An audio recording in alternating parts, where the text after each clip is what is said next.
I mean, I know the title is about the economic crisis, but hopefully it's going to be a fun thing. Well, money comes and goes and it changes hands. The interest rate, you see it as the price of money.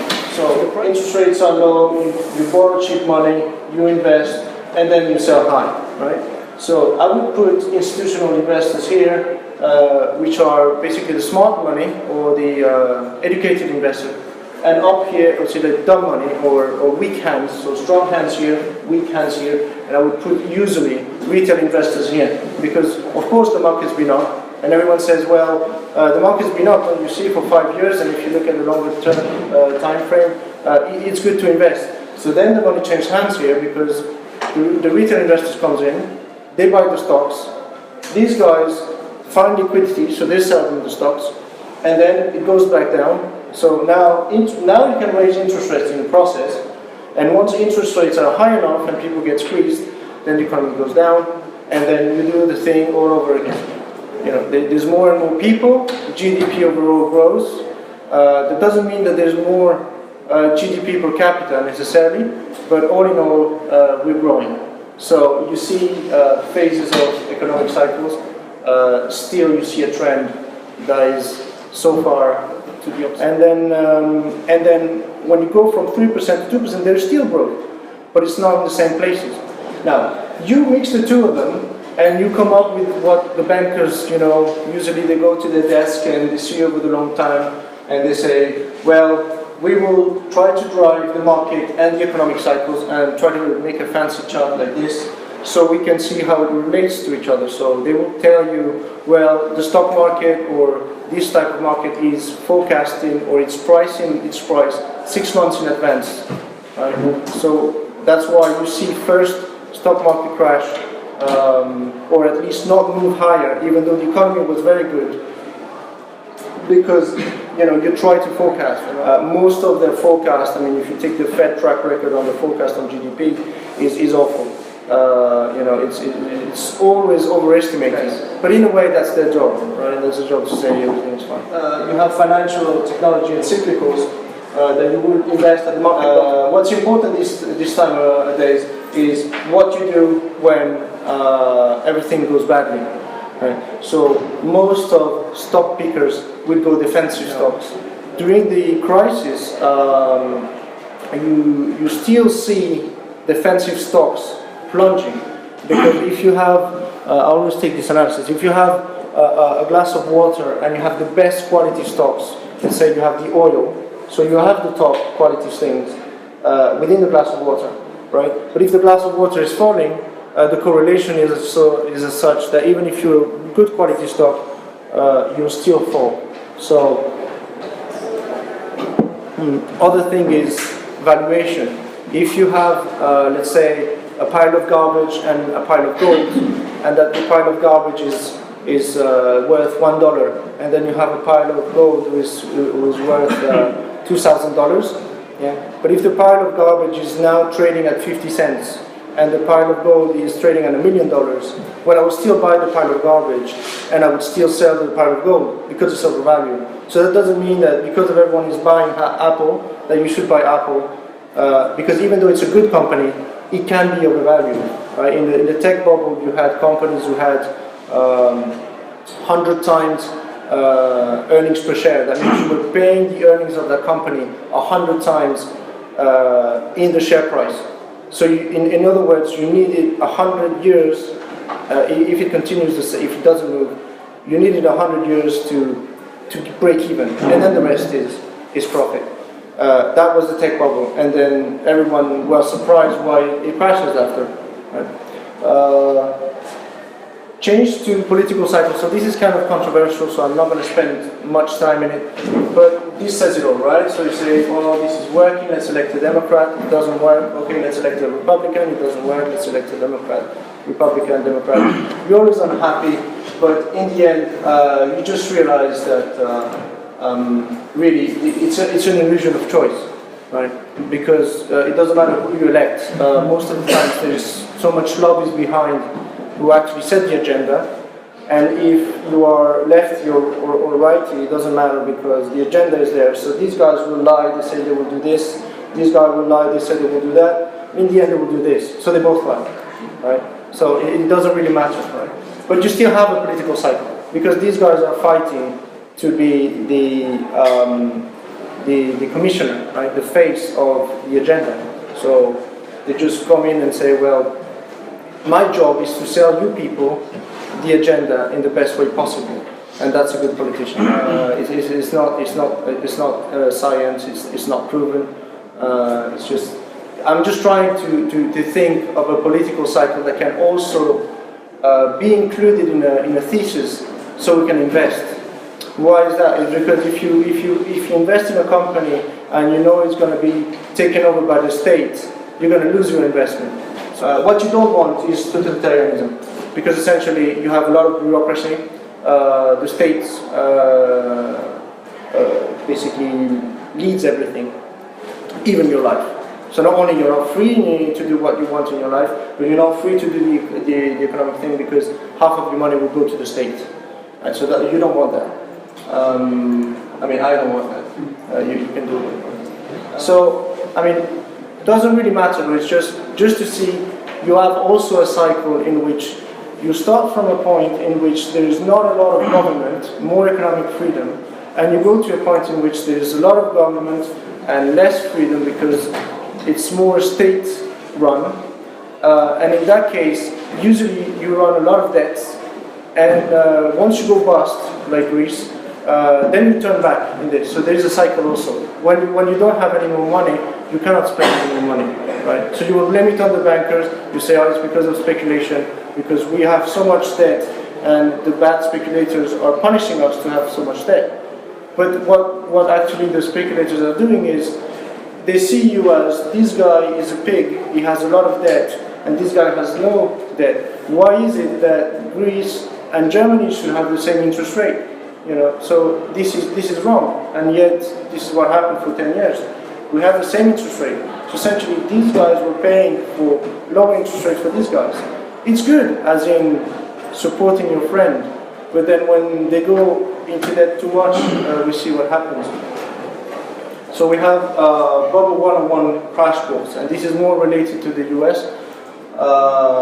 Well, this is related to the world, but just to give you a perspective.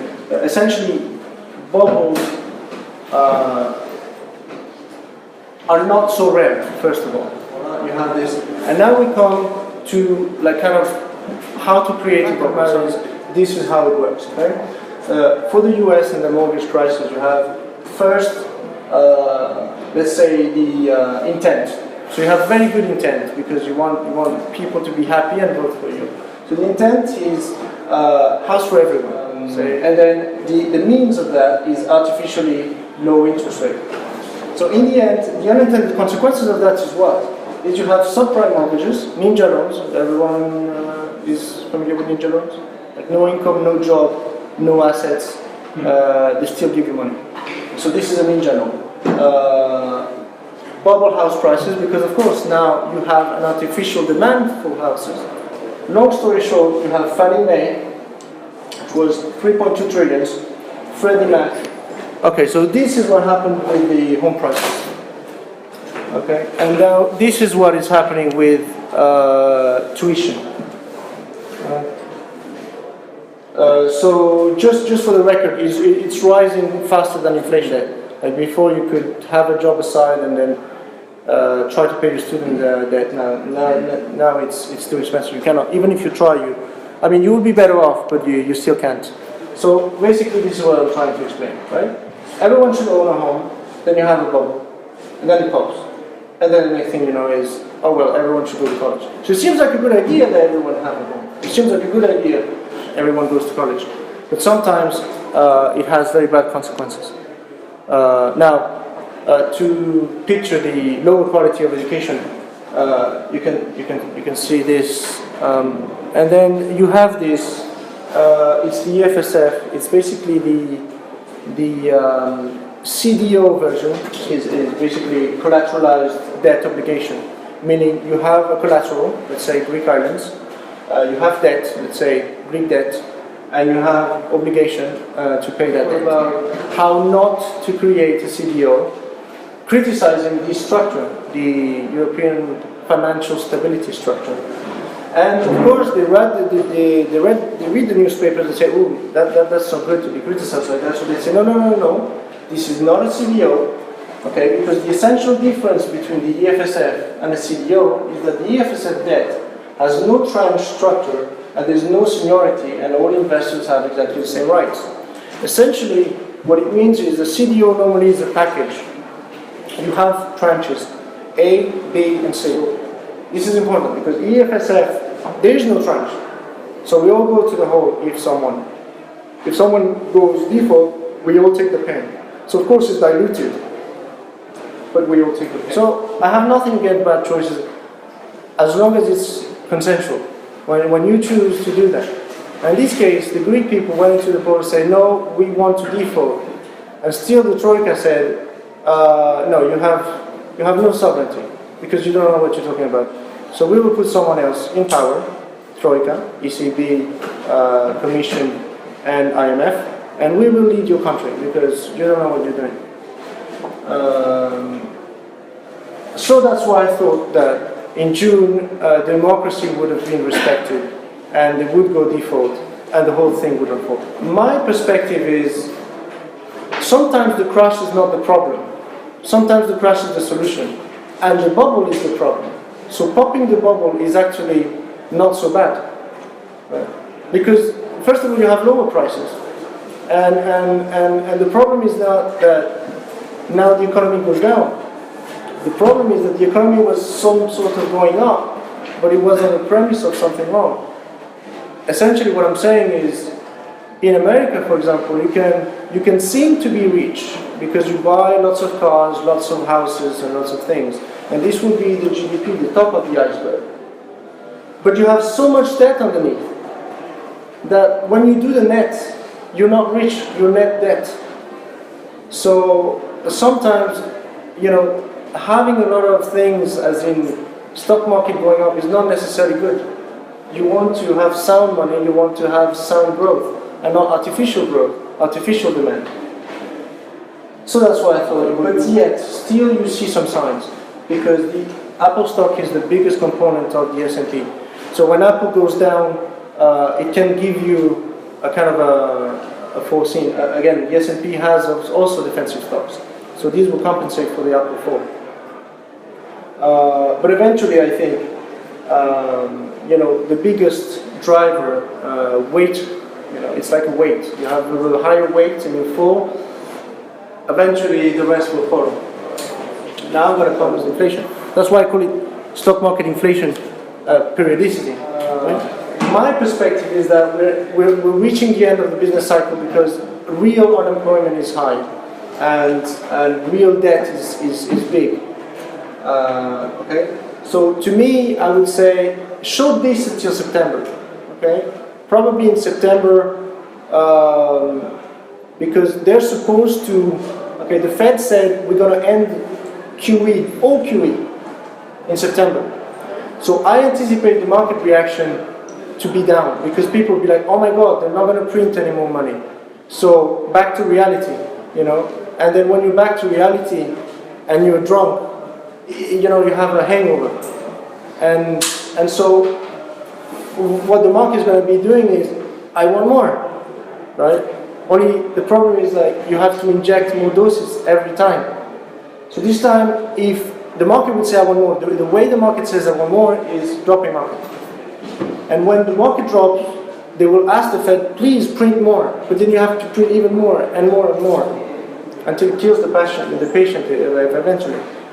This time I don't know if they're going to kill the patient. I don't think so, but I would show the market until September. Apple is already falling. In September, wait and see. So September, it's a decision Fed rate, okay? And then there's two possible outcomes. Like I said, either they print more or they stop printing. So you're familiar with fat tail and normal distribution. So to me, there's only two events, because now the stretch of the butterfly effect between printing more and not printing more is just so quick and so far that you only have to either you go into a depression, in which case you delete all this money, but that means prices are falling, and if prices are falling, well, you don't want to buy things now because you will buy them later, they're lower, and then people don't buy things, and the people who don't buy things, the economy collapse. This, or the other one, you have not hyperinflation because it's a little bit too much, but double-digit inflation. Okay, let's do double-digit inflation several years in a row to try to purge this whole mess. So far we're here. Okay, so if you thought that 2007 were bubble territory, you've seen nothing yet. And this is the Nasdaq bubble. Okay, this is the tech company's bubble. This is when WorldCom, a company that was selling .com domains, was trading at more than 100 times their earnings. Okay. Now we're here. There's a company called Twitter. Okay. I don't want to trash Twitter, but there's a lot of different companies, and they trade at, guess what?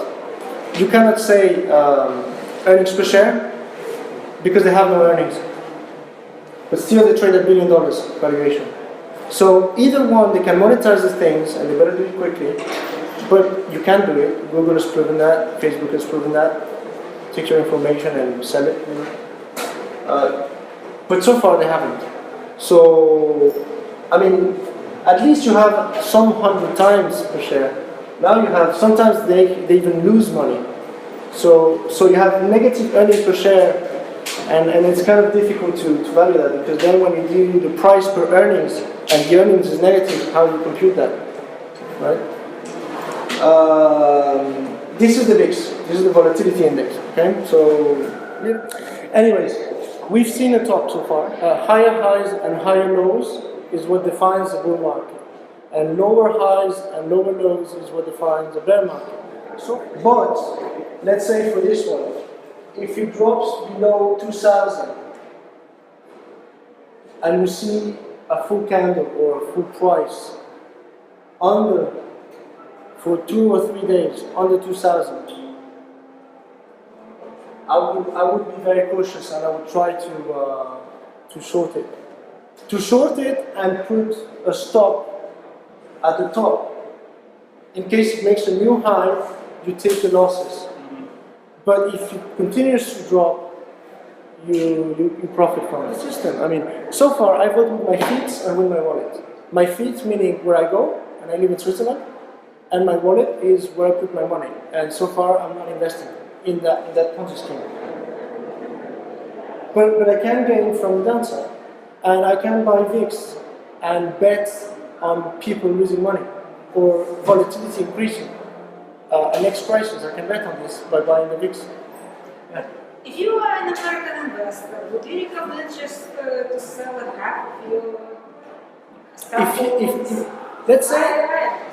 Let's say now you have a pension or you have a lot of money in there, and you're already there. It doesn't matter where you bought it, but you're there. Okay. So far, well done. Okay, because most likely you have gains. What should I do? And by the way, I was working for a bank in Mexico in 2007, 2008, and clients were losing half of their money that they were putting in there because the market in Mexico dropped by 50 or 60%. And basically what you're saying is, in a matter of 4 months, because when it drops fast. See this? So you don't want to be in a position in which you've worked all your life, and half of your work, half of your life is gone in 6 months. You don't want that. So what do you want? Protect your gains. Call your bank, call your broker, and say, if it goes up, let it go up. As up as it goes, doesn't matter. But I want you to sell. If it goes below 2,000, I want to lock up my profits or I want to lose no more than 8% from now. And that's it. So you would not sell, you would just No, buy why? options. You're still in. So just let it ride. Or sell and recover the money you invested and just Yeah, because what you can do, I wouldn't say short sell the market. Don't do that. Because if it goes up, then they squeeze you. Okay, don't do that. It's dangerous. But let's imagine this is this. Put your stop at 2,000 or call your bank and say, I want to lose no more than 8% from the top. Right? And because you think that there's a possibility there's a crisis. If it goes up, well, you're still winning. But if it goes down, you've sold here. Wait for a little bit and buy here. Well, they know, but Yeah, but wait, okay, sell here and wait for a little bit. And maybe, who knows, and 4 months later, 5, 6 months later, everything is priced 50% discount. And then go shopping. But lock your profits. You know, don't let it to the markets. No, just say, listen, I don't want to lose more than 8% than what I have now. This is important, because if you don't say that, maybe you will lose 20%, and your bank will call you and say, listen, you've lost 20%. But don't sell now, because if you sell now, you capture your losses. And then it drops another 30%. And then another 30%. So, no. Put a security, a safety net, and you say, well, I don't want to lose more than that. That's what I would do. Yeah? How realistic is that you can actually sell your stock when everyone is, or most of everyone is thinking the same? Like sell it when it drops, for example, 5, 6, 7, 8%. Correct. And given this chart, would it then make sense, okay, sell at this point until it drops under this point? If it drops under this point, don't sell it, I'll wait out and hope that one day it goes back up again. That's what pension funds are doing, because they have to overperform, and they have massive money to manage. They cannot leave it to the market. Yeah. So this is not coincidence. This is because there's a lot of people like me who says I don't want to lose, but they have the levels differently, right? But then this is giving up. This is drop the towel, because it dropped less, it dropped more than this. And they say, well, and then other people say, well, this is a buying opportunity, but that makes a market, buying and selling. So some people bought it back. But then, the people who sold it here, maybe they didn't buy it back. So the market didn't continue up. And then it fell. And then it fell to the lower lows. And what defines a bear market is lower lows and lower highs. So you have a lower high and you have a lower low. And then some people say, well, maybe this is a bear market. And everyone sells at the same time. So what happens is, it takes you 1, 2, 3, 4, 5 years to get a bull market. It takes you 1 year to wipe it off. And it takes you, and then what I didn't explain is, so far what I've seen is the intensity is increasing, as in you need less of a time frame. And the volatility is increasing too, because of technology. The information goes faster. So the price goes up faster in a shorter period of time.